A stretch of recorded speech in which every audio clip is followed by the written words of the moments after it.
अमर कथा के रूप में भगवान शंकर माता पार्वती को ये भागवत सुनाते हैं। यही अमर कथा है जिसको आज हम श्रवण कर रहे हैं यहां पर। लेकिन मां कथा को सुनते सुनते बीच में सो गई। सुखदेव जी ने कथा सुनी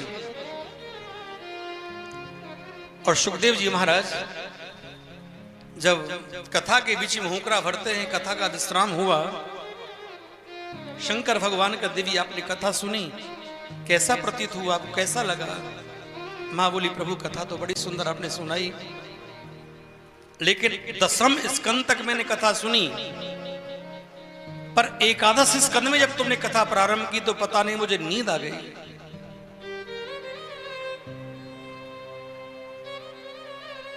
तो आवाज हुंकरा की कहां से आ रही थी कि प्रभु मुझे कुछ नहीं पता।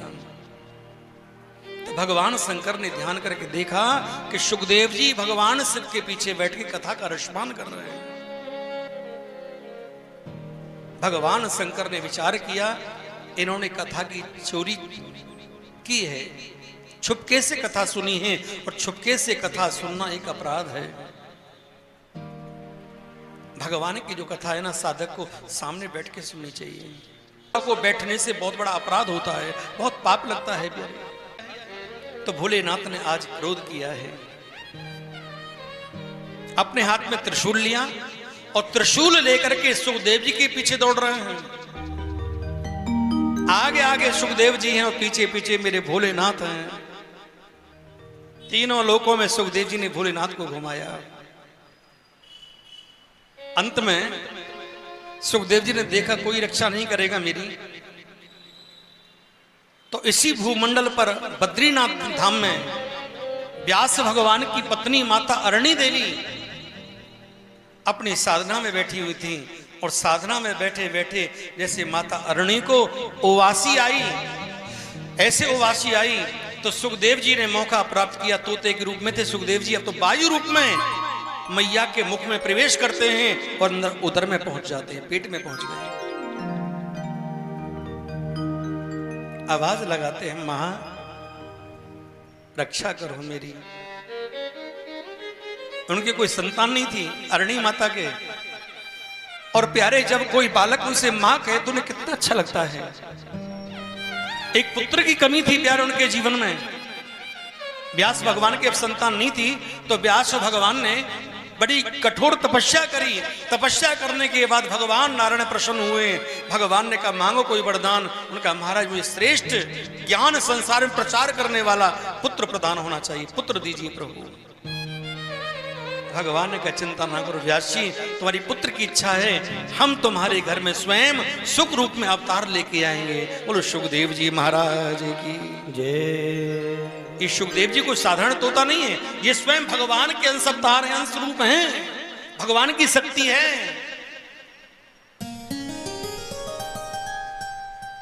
जिसको जीवन में सच्चा ज्ञान मिला है समझना प्यारे, उसके अंदर भगवान की शक्ति विद्यमान है। जिसने सच्चाई को जान लिया उसने प्यारे अपने हरि को प्रसन्न कर लिया है, अपने परमात्मा को प्रसन्न कर लिया है, अपने जीवन को धन्य कर लिया है। इसलिए अपने आप को समझिए मैं कौन हूं, को अहम को मम धर्म, अर्थात मैं कौन हूं, कहां से आया हूं, मेरा धर्म क्या है, मैं संसार में किस लिए जी रहा हूं, यहां आने का मेरा मकसद क्या है, ये सोच इंसान में होनी चाहिए। अरणी माता बोली लाल जब तुम मेरे पुत्र बन गए तो तुम्हें डर किस बात से है? मां तुम्हारी कुटिया के बाहर भोलेनाथ त्रिशूल लेके खड़े हुए हैं मेरा वध करने के लिए, उनसे हमारी रक्षा कराओ, मेरी मां रक्षा कराओ। अरणी माता ने कहा लाल चिंता ना करो, एक माई तो ऐसी होती संसार में जो अपने बच्चों के लिए अपनी कुर्बानी दे देती है पूरी। मेरे चाहे कुछ भी हो जाए लेकिन मेरी संतान सुखी रहे, मेरे बच्चे खुश रहे, मेरे बच्चों को कोई तकलीफ ना हो। और कहते प्यारे मां की जो दुआ होती है ना वो भगवान से भी टाली नहीं जाती। अगर सच्चे दिल से मां पुकार करे और अपने संतान के लिए तो भगवान भी प्यारे उसको टाल नहीं सकते। उन्होंने कहा चिंता ना करो लाल, मैं आपकी रक्षा के लिए स्वयं भगवान शिव को प्रसन्न करूंगी, उनको मनाऊंगी। अब तो व्यास भगवान को साथ लेके दरवाजे पर पहुंच जाती हैं। दरवाजे पर भोलेनाथ के दर्शन हुए। बोले शंकर भगवान की जय हो। भगवान शंकर को देख करके आज उनके चरण पकड़ लिए। जो भोलेनाथ क्रोध में थे ना, एकदम से वो शांत हो गए। क्षणम रुष्टा क्षणम तुष्टा, रुष्टा तुष्टा क्षणे क्षणे। भोलेनाथ को प्रसन्न होने में देर नहीं लगती। जितने त्रिदेव हैं हमारे, वैसे 33 करोड़ देवता हैं, 33 कोटि देवता हैं। करोड़ का मतलब कोटि कहते हैं। 33 प्रमुख देवता हैं। कोटि माने प्रकार, 33 प्रकार के प्रमुख देवता हैं,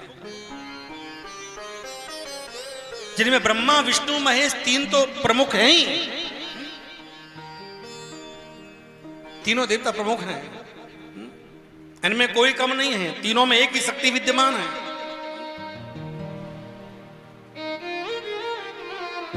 लीला है ठाकुर जी की। मैंने कल भी आपको एक बात बताया था, हरि अनंत हरि कथा अनंता, नाना भांत राम अवतारा और रामायण सत्य कोटि अपारा। ये तो गोविंद की लीला है। अब व्यास जी और उनकी पत्नी भगवान शिव को मनाती हैं। कर्पूर गौरम करुणावतारम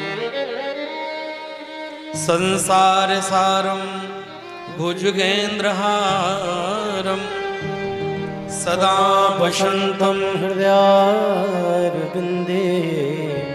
भवं भवानी सहितं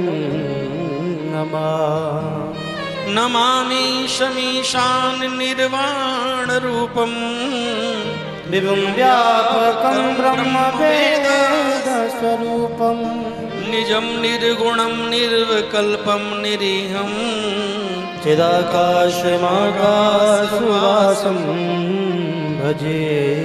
निराकार ओंकार मूलं तुरीयं गिरा ज्ञान गोतीतमीशं गिरीशं करालं महाकाल कालं कृपालं गुणागार संसार पारं नतोऽहं तुषारादि शंकास गौरं गंभीरं मनोभूति कोटि प्रभाश्री शरीरं स्फुरणमूल कल्लोल नीचारु गंगा लसद बाल बालेन्दु कंठे भुजंगा चलत कुंडलं भूषु नेत्रं विशालं प्रसन्नाननं नीलकंठं दयालं मृगाधीश चर्मावरं मुण्डमालं प्रिय शंकरं सर्वनाथं भजामि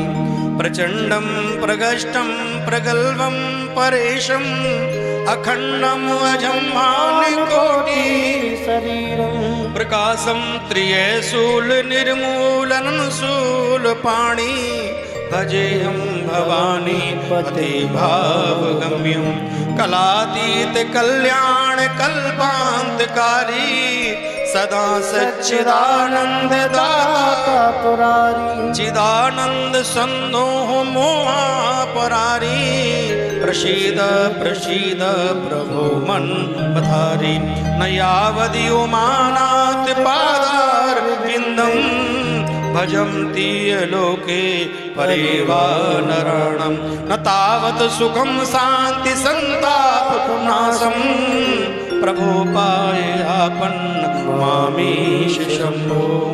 रुद्राष्टकमिदं प्रोक्तः विप्रेण महर्तोषे ये पठन्ति नरा भक्त्या तेषां शंभो प्रसीदते तेषां शंभो प्रसीदते।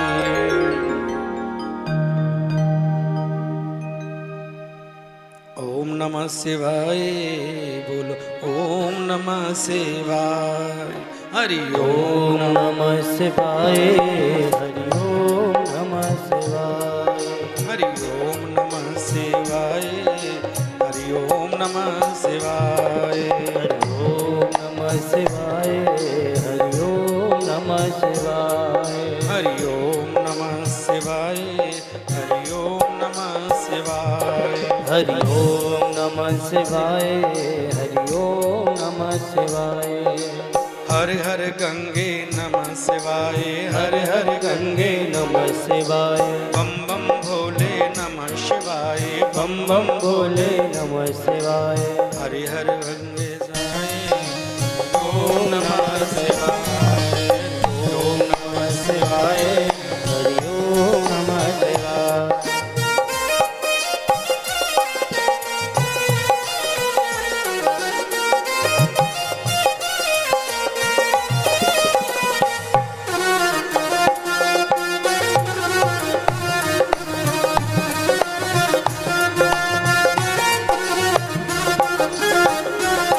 हरि ओम नमः शिवाय। हरि ओम नमः शिवाय।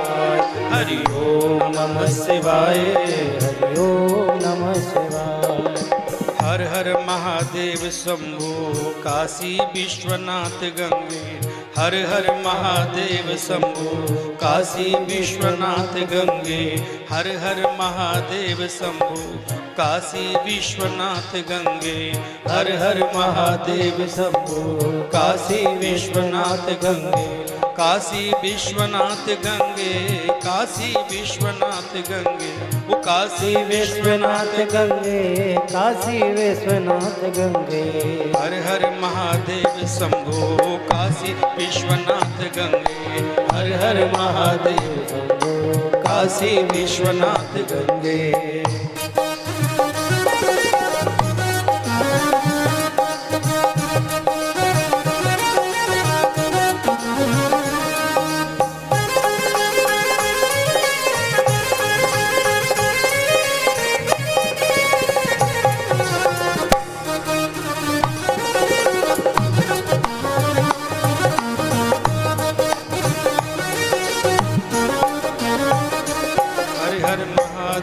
शंभो काशी विश्वनाथ गंगे।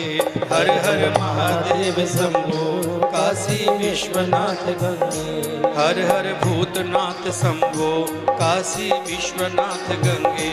हर हर भूतनाथ शंभो काशी विश्वनाथ गंगे। काशी विश्वनाथ गंगे। काशी विश्वनाथ गंगे। काशी विश्वनाथ गंगे। काशी विश्वनाथ गंगे। हर हर महादेव शंभो काशी विश्वनाथ गंगे। हर हर महादेव शंभो काशी विश्वनाथ गंगे।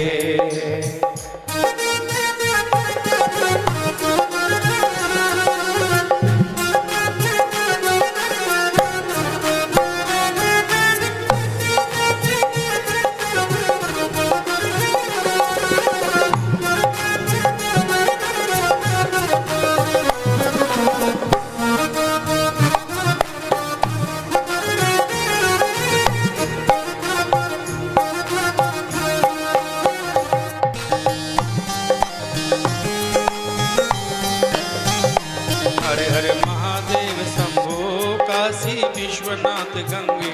हर हर महादेव शंभो काशी विश्वनाथ गंगे।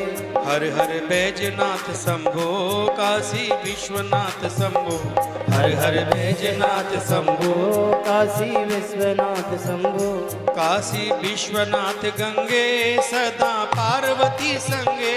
काशी विश्वनाथ गंगे सदा पार्वती संगे। हर हर महादेव शंभो काशी विश्वनाथ गंगे। हर हर महादेव शंभो काशी विश्वनाथ गंगे।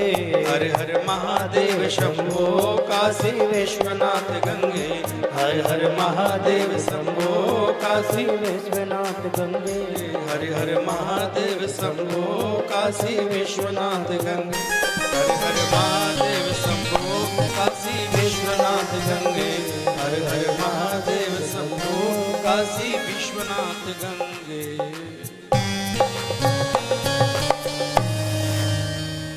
आज भगवान भूत भवन को माता अरणी और वेद व्यास भगवान मना रहे हैं। भोलेनाथ आज उनकी स्तुति को सुनने के बाद बड़े खुश हुए और बोले मांगो कोई वरदान। जब देवता प्रसन्न होते तो वरदान देते हैं। तो उन्होंने एक ही वरदान मांगा, प्रभु आप जिसका वध करने के लिए आए हैं उस पर रहम कर दो। वो चोर है। क्या चुराया है प्रभु? अमर कथा को छुप के सुना है। व्यास भगवान का प्रभु जिसने अमर कथा सुन ली वो अमर हो गया। उसको तुम वध कैसे कर सकते हो? अगर वध करते हो तो अमर कथा की महिमा मिट जाएगी, और नहीं होता है वध तो आपके त्रिशूल की महिमा खत्म हो जाएगी। और प्रभु आप जैसे चोर कह रहे हो, वो चोर नहीं है, उसको हमारी पत्नी ने अपना पुत्र मान लिया है, वो हमारा पुत्र है। आप आशीर्वाद दीजिए प्रभु उसे, जिसे संसार में इस अमर कथा का प्रचार कर सके वो, और संसार में जो लोग भटक रहे हैं उनको उसके माध्यम से सही रास्ता मिले, उनका कल्याण हो, ऐसा आशीर्वाद दीजिए। विचार किया भोलेनाथ ने, संसार में अमर कथा का प्रचार होना चाहिए, सभी को अपना कल्याण करने का अधिकार है, और ये अमर कथा संसार के हर जीव का तरण तारण करेगी। चींटी से लेकर के हाथी तक, मनुष्य की बात तो छोड़ दो, किसी भी योनि में कोई जीव इस कथा को श्रवण कर लेता है, इस भागवत का शब्द उनके कानों में जाता है, इस भागवत के श्रवण से वो सब संसार के आवागमन से मुक्ति प्राप्त कर लेते हैं। इतना बड़ा महात्मा भागवत जी का है। जाओ व्यास जी, जिसको तुमने अपना पुत्र माना उसे हम आशीर्वाद देते हैं, आगे चल के संसार में इसी बालक के द्वारा श्रीमद् भागवत का प्रचार होगा।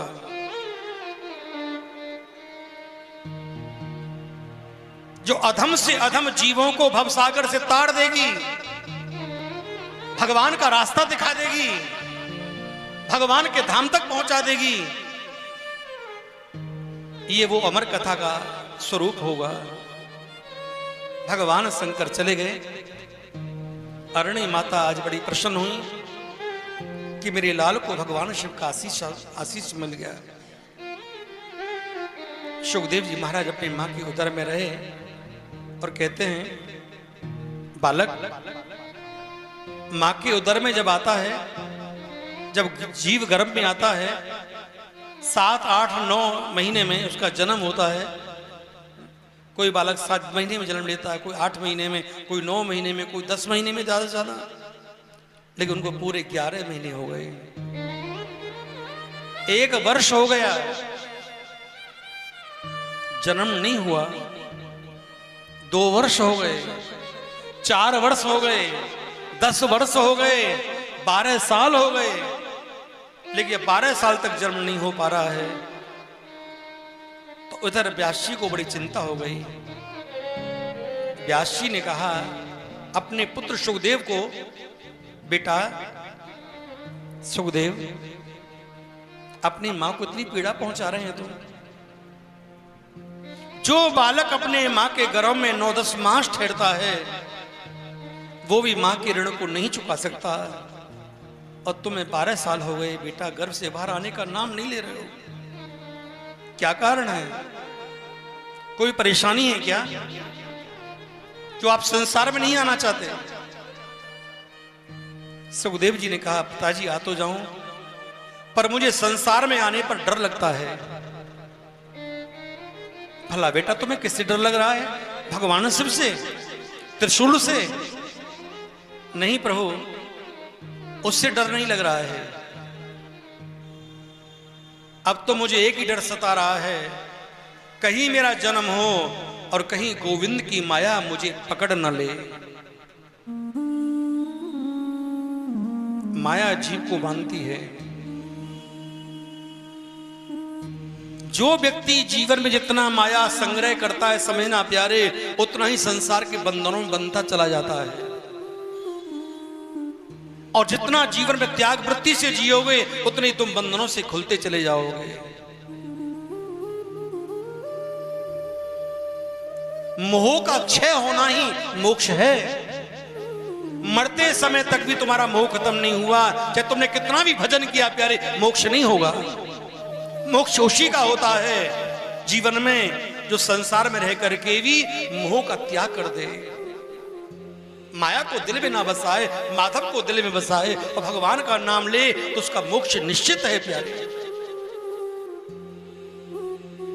इसलिए कहते हैं इतना तो करना स्वामी, जब प्राण तन से